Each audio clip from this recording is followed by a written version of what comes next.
a la transformación maligna de las células. Entonces vamos a encontrar alteraciones en el ADN de estas células. Estas alteraciones pueden ser adquiridas por el medio ambiente, por factores que nos pueden ocasionar un daño a nivel genético, o también podemos tener alteraciones que son hereditarias. Ahora, ¿ustedes qué factores conocen, por ejemplo, que nos pueden causar cáncer? Fumar es uno de ellos. ¿Qué más? Radiación ultravioleta. ¿Qué más?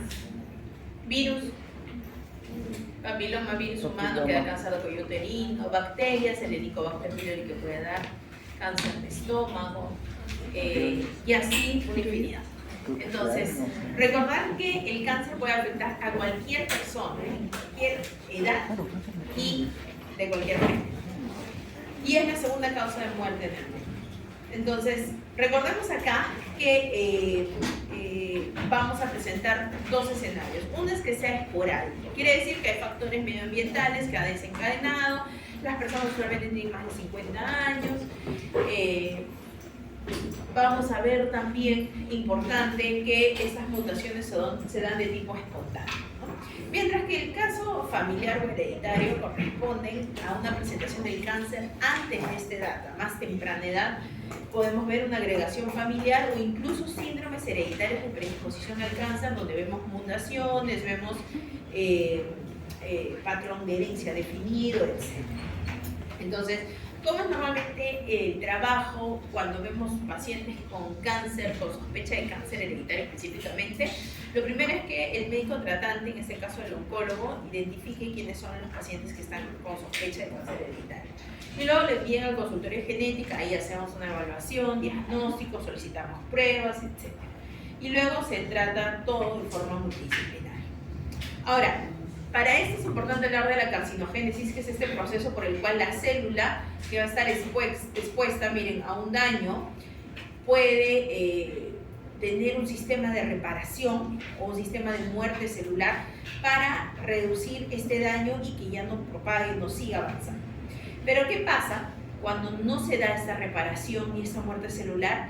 Este daño sigue y va a generar mutaciones que a la larga se acumulan, y esta acumulación se desencadena finalmente en lo que es un tumor, un cáncer. Entonces, para que llegue de aquí a acá pasa un tiempo, ¿no? Sabemos que esto es un acúmulo de mutaciones, una transformación maligna de la célula. Hay tres tipos de genes que están involucrados en la carcinogénesis. Uno son los protoncogenes, que son genes que normalmente funcionan favoreciendo la división celular, la sobrevida de las células. Pero ¿qué pasa cuando este protoncogen cambia a oncogen? Va a hacer que esta célula tenga mayor supervivencia. O sea, una célula maligna ya con mutaciones va a tener supervivencia. Entonces, con nada va a darse la apoptosis, la muerte celular. Entonces, una célula que va a continuar, se va a apoderar de todo ese ambiente que está de tejido, y va a seguir propagándose el cáncer. Entonces, a estos oncogenes conocidos están el gen RET y el gen HRAS. En cambio, vamos a tener otros dos tipos de genes, que son los supresores y los reparadores. Los supresores son como los guardianes, son los genes que suprimen o detienen, regulan la proliferación celular. Entonces, las células se están propagando, lo que hace este es detener, suprimir, regular. ¿Qué pasa si es que está mutado? Ya no va a cumplir esta función. Entonces va a haber una división descontrolada, mayor sobrevida de las células y se desencadena el cáncer. Mientras que los reparadores lo que hacen son cuidadores.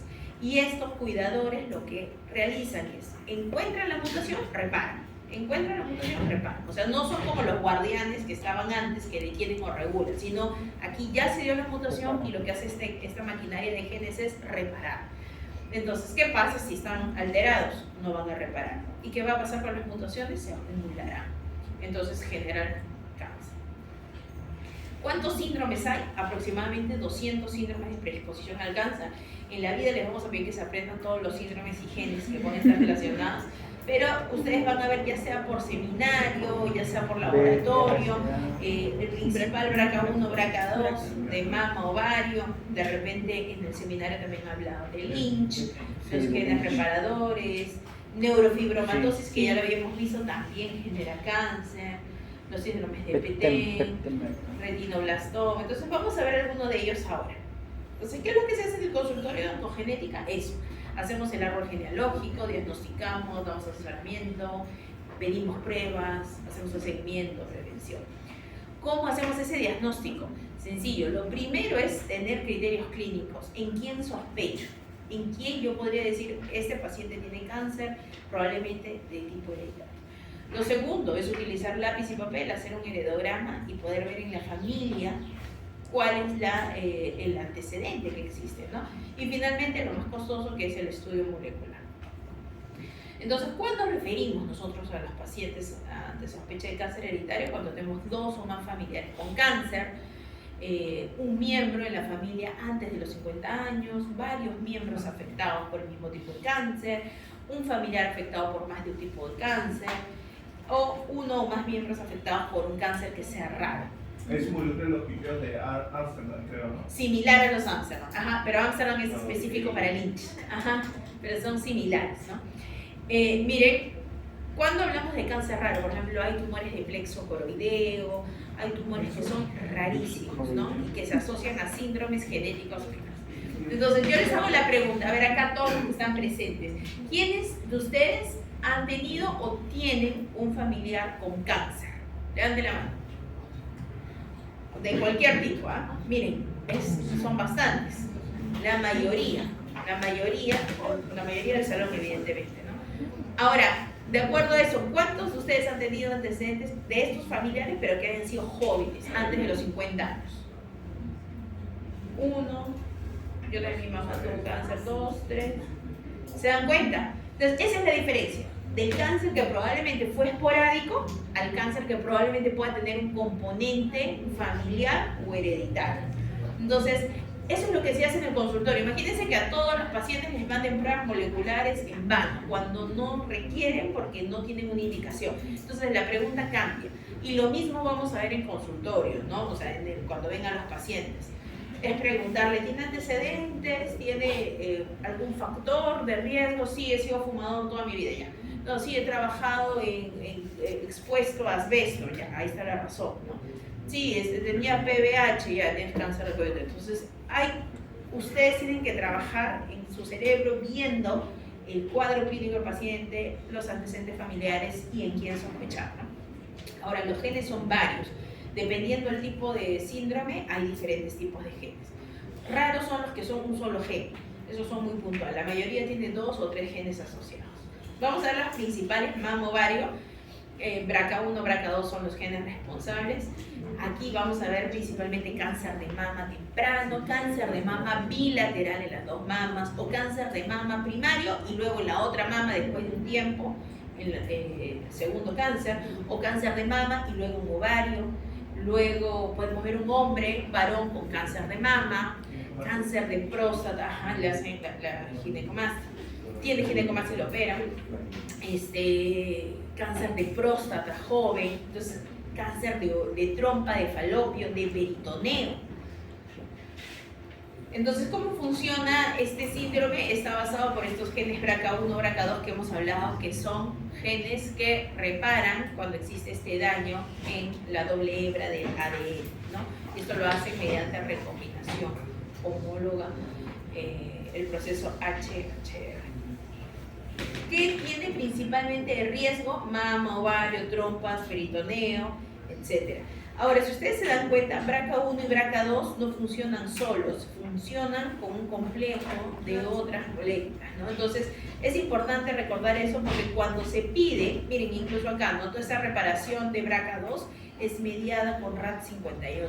Entonces, cuando se piden los paneles, es mejor pedirlos así, panel de cáncer, en vez de pedir BRCA1 o BRCA2, solo, sino hacer un estudio que finalmente termina siendo el costo efectivo. Miren, estos son casos reales de pacientes que yo vienen neoplásicas, mujer de 68 años, y les ponía el ejemplo de que si solo vieran a una mujer de 68 años con cáncer de mama, probablemente dirían, bueno, es algo esporádico, ¿no? Pero es una señora mayor, ya más de 60, con cáncer de mama. Pero si le preguntamos, miren, ya ha tenido 2 hijas fallecidas por cáncer de mama, una hija con cáncer de mama, ha tenido 2 primas, la tía, todos con cáncer, y su papá murió con cáncer de próstata. Entonces, claramente esto es hereditario, claramente eso tiene un componente de cáncer de mama asociado probablemente a BRCA1, BRCA2 por la próstata, por la penetrancia alta que tienen estos genes. Miren acá, a ver, escuchen chicos, miren, esta paciente ha tenido mama y ovario, una hermana fallecida por cáncer de ovario, una mamá fallecida por cáncer de mama, una tía por cáncer de mama, la hija de esa tía con... Entonces, estos son el tipo de historias que ustedes dicen, ok, aquí hay un componente de todas maneras hereditario. Igual acá, miren, cáncer de mama bilateral a los 26, con una hermana con cáncer de mama a los 31, o sea, con una mamá que murió a los 40. Entonces, miren el componente que hay en la familia, ¿no? Es totalmente distinto a ver una mujer que tenga 80 años con cáncer de mama a ver familias jóvenes que tengan cáncer de mama. Así como mama, hay condiciones o síndromes asociados al colon, ¿no? Vamos a hablar primero del polipósico, que son todos los tipos de pólipos que se presentan. Hay pólipos que son adenomatosos, pólipos amartomatosos, etc. Y de acuerdo a ello, hay síndromes. Y estos síndromes usualmente tienen un riesgo, principalmente de poliposis adenomatosa familiar, un riesgo altísimo, una penetrancia del 100% a desarrollar cáncer. Los otros genes, sus riesgos no son tan altos, tienen penetrancia incompleta, pero tienen riesgo igual. Entonces, este gen asociado a la poliposis adenomatosa familiar clásica es el APC, donde vemos más de 100 pólipos. O sea, ustedes imagínense, no sé si acá está la imagen, imagínense hacer una colonoscopia y que encuentren todos estos pólipos. O sea, se puede retirar un pólipo, pero no se puede retirar esta cantidad de pólipos. Lo que se hace es resecar el colon. ¿Y qué pasa si les digo que todo el colon del paciente está así? Todo. Entonces tienen que retirar completamente y dejar una bolsita de colostomía. Entonces, y miren la implicancia de un paciente joven, de 30, de 40 años. Es algo que también se tiene que manejar incluso con apoyo psicológico de todas maneras, ¿no? Entonces, así como es la forma clásica, hay una forma atenuada donde no hay tantos pólipos, hay entre 10 a 99.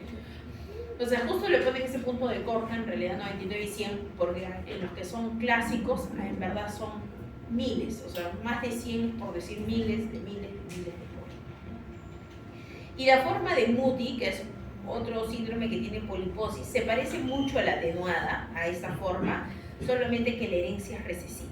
Y es importante acá recordar, porque es diferente el asesoramiento que le vamos a decir a un paciente que su hijo tenga 50% a decirle que en este caso él ha tenido porque probablemente lo ha heredado de sus padres, o sea, una condición recesiva y que eso no se vaya a volver a repetir, ¿no? Acá la probabilidad es casi cero, ¿no? Porque a menos que se junte con una persona, un familiar y que también tenga la misma mutación, ¿no? Entonces, el gen APC es un supresor tumoral importantísimo y su rol está en la señalización de la vía Willis, o sea, lo que hace es regular negativamente a una oncoproteína beta-catenina. Voy a mostrar acá. Miren, lo que hace este APC regula a esta beta-catenina. La beta-catenina lo que hace es degradar a este nivel.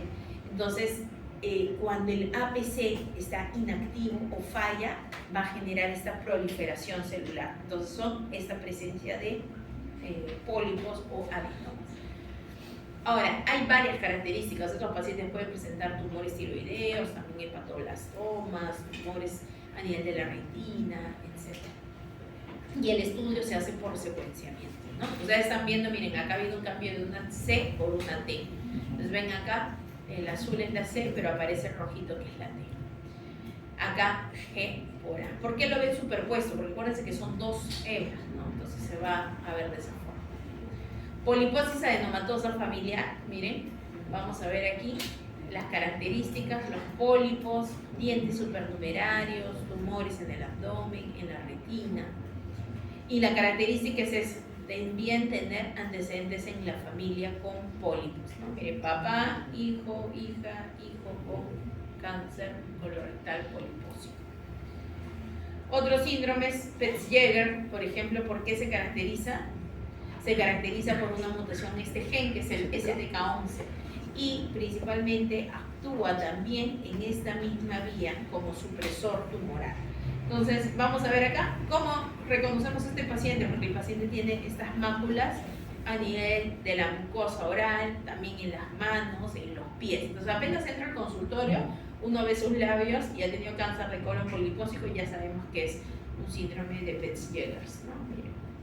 Y la presencia de los pólipos y las mismas lesiones, las máculas mucocutáneas. Miren, esa es su característica. La poliposis juvenil, hablamos de síndrome donde vamos a ver pólipos, ¿no? Asociado a estos dos genes, BMPR1A y SMAD4. Aquí también estos genes trabajan en forma de cascada en la regulación y vemos que algunos se asocian también a una telangiectasia hemorrágica. Los digo simplemente como que ejemplos para que ustedes vean, no es que tienen que memorizar de todo, pero para que sepan que hay diferentes tipos. No todas las poliposis son las mismas, ¿no? Se le llama juvenil no porque se presente en pacientes jóvenes, sino porque el pólipo tiene la característica de se llama así pólipo juvenil, sus características histológicas. Mientras que el síndrome no polipósico, o sea, el Lynch, el famoso Lynch, se caracteriza por la presencia de cáncer de colon, pero sin pólipos. Por eso es que los criterios de Ámsterdam te dicen, por ejemplo, al menos una persona menor de los 50 años, a menos 2 familiares que tengan la presencia de esta tumoración, 3 o más en 2 generaciones. O sea, tiene que cumplir también que hayan al menos 2 generaciones afectadas, ¿no? Manifestaciones extracolónicas, etc. Y sin ningún pólipo.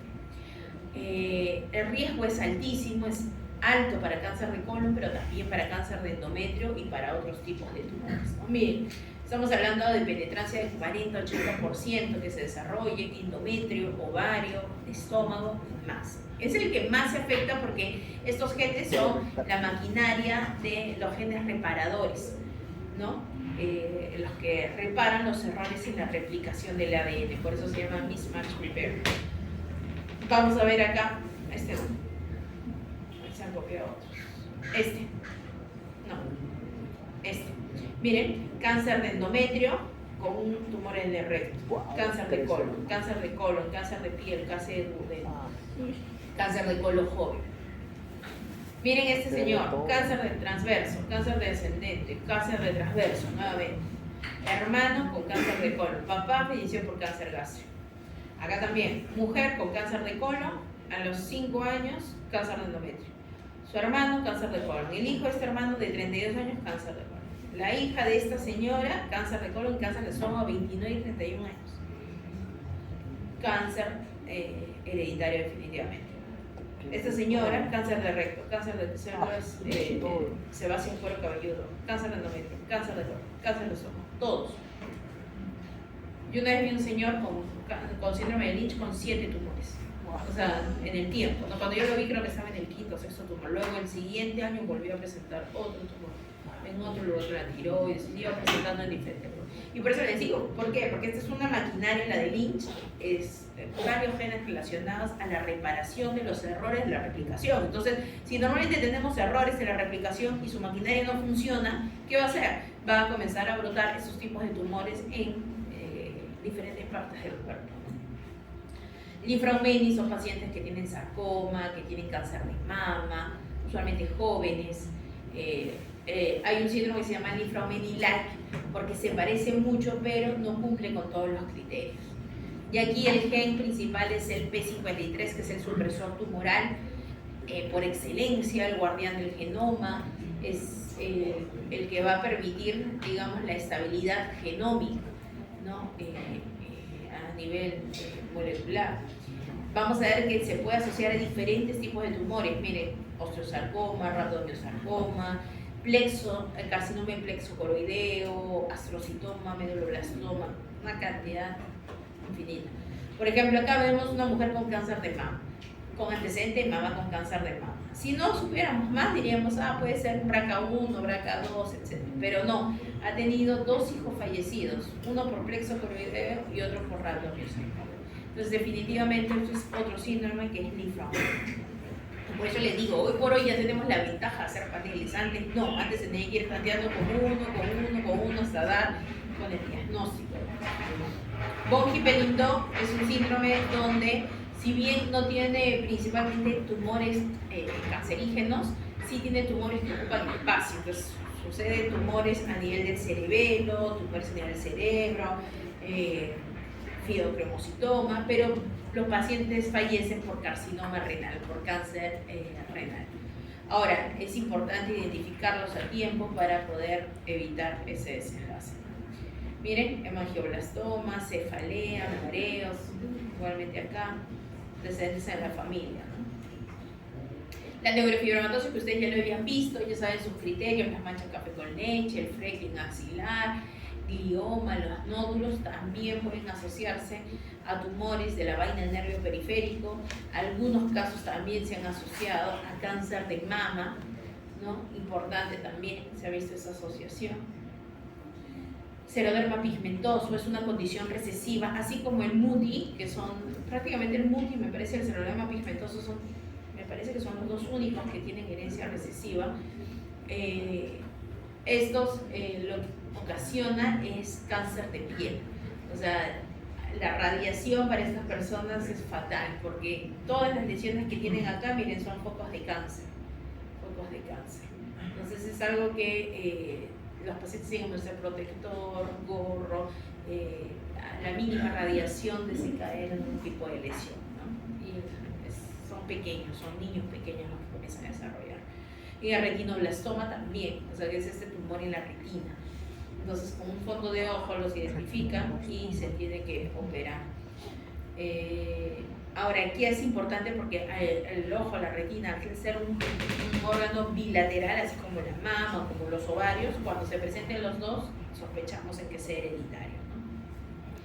El gen RB1 de retinoblastoma es un gen importantísimo también dentro de la vía molecular, de la reparación, del guardián de este genoma, ¿no? Entonces, incluso importantísimo recordar que el gen RB1 fue uno de los primeros que se utilizó para describir el patrón del cáncer hereditario. Eso se lo voy a mostrar ahorita. Miren, por ejemplo, esto es un fondo de ojo normal. Aquí es cuando hay un retinoblastoma y cuando el tumor se ha sembrado, o sea, se ha esparcido. Gracias a él, les decía Knudson, él es el que plantea la teoría, miren, en el año 71 del cáncer hereditario. Entonces lo que hace él explica de que justo lo que hablábamos ahora con algunos de sus compañeros en seminario, la diferencia de un cáncer familiar o hereditario versus un esporádico es que el familiar o hereditario, las personas lo tienen en todas las células de su organismo, en todas. ¿Y cómo así lo tienen? Porque acuérdense que al momento de la concepción, digamos, acá está el progenitor, el papá, que tiene la mutación ya en su espermatozoide. La mamá da su ovocito. Al momento de la concepción, este ovocito, esta única célula, ya tiene la mutación. Entonces luego esta célula se va a dividir, ¿no es cierto?, por mitosis. Quiere decir que todas las células de su organismo va a tener la mutación. ¿Y qué va a pasar? Si es en el órgano, en la retina, se dará una segunda mutación y desencadena el tumor. En Lynch, en el colon, en el endometrio, en la tiroides y así sucesivamente. Entonces, esa es la explicación por qué un paciente con cáncer hereditario tiene propensión a desarrollar varios tipos de tumores como característica, o en las dos mamas, en los dos ojos, en los dos ovarios, porque está en todas las células de su organismo. Le sacan una muestra de pelo, hacen mutación de BRCA, está mutado. Le sacan una muestra de ovario, está mutado. Le sacan el tumor de la mama, está mutado. Le sacan sangre, está mutado. Saliva, está mutado. Un paciente con cáncer esporádico, no. Un paciente con cáncer esporádico tiene todo limpio, pero en el tumor tiene la mutación. ¿Y esto por qué? Acá está la forma esporádica. Papá, mamá no tienen mutación, la única célula no tenía mutación, se dividió sin mutaciones, llegó un factor externo, el tabaco, el virus, qué sé yo, muta, vuelve a mutar la otra copia, se desencadena el tumor. Entonces, esa es la gran explicación. ¿Por qué el hereditario usamos muestra de sangre? Porque es lo más accesible para tomar y hacer un análisis versus un tumor, ¿no? Y lo describe Knudson con el gen RB1, el retinoblastoma. El retinoblastoma, este RB1 es el principal causante de esta lesión. Incluso uno puede ir deduciendo si un paciente puede ser positivo o no a una mutación, porque si es bilateral, la probabilidad es más alta, ¿no? Si es multifocal, o sea, si tiene, digamos, en un mismo ojo dos tipos de lesiones, también sospechamos, ¿no? Cuando es bilateral, sospechamos que es hereditario. Muy bien, entonces para esto igual las referencias han sido EMIS, Gene Reviews, etc. ¿Puedes aprender Una los pregunta, genes? cuando una mujer tiene cáncer de mama antes de los 40,